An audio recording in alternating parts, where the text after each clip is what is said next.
A good day in the field begins with chicha to drink, coca to chew, and a muttered invocation. The dried green leaves are coca.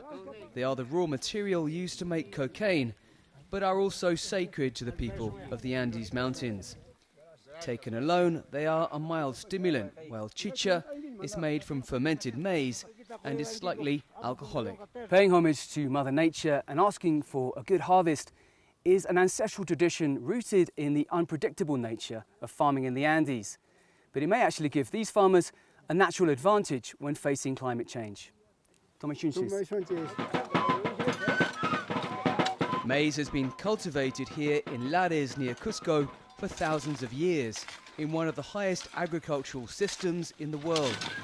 Farming up and down a mountainside means growing crops in different niche ecosystems and adapting them to different climatic conditions.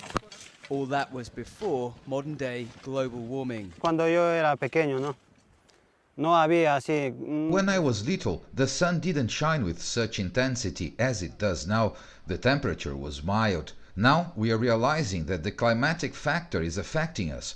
The hole in the ozone layer is causing damage, and there are many more dry spells. From the peak to the valley below, the mountainside is sculpted into andenes, a terracing system of small farming fields, up and down. Following ancestral farming practices, these farmers grow maize in myriad different shapes, sizes and colors. In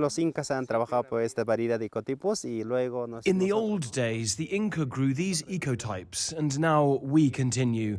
We continue the paths set down by our ancestors, but many people migrate to the city because this doesn't generate much income. What we do doesn't bring enough income to sustain the family, so they move. Now, a project financed by the United Nations Food and Agriculture Organization supports the farmers to preserve the endemic species.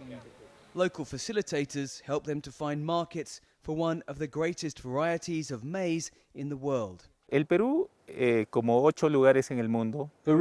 the Central Andes, is one of 8 places in the world which is a center of origin for agriculture and culture in the world. The first inhabitants and their descendants, the peasant farmers who are here, started their adaptation to this landscape more than 10,000 years ago. That places Peru alongside a handful of countries, among them China, Tanzania and Iran, known as globally important agricultural heritage systems. But global warming is already taking its toll. There are always years when we face climate change. Diseases like stem dust or blight arrive. Sometimes we get frost or hail, and that impacts us farmers.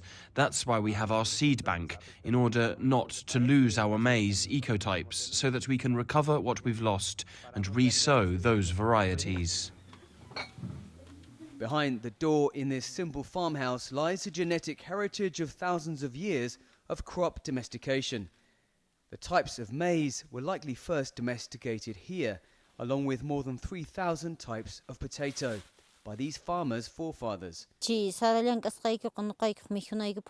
important to work the different varieties of maize for our food security. With global warming on Earth, there are varieties which are resistant to illnesses. Their careful conservation of those species doesn't just benefit them. It has been recognized as of benefit to global food security in a warming world. Dan Collyns, CGTN, in Choquicancha, Peru.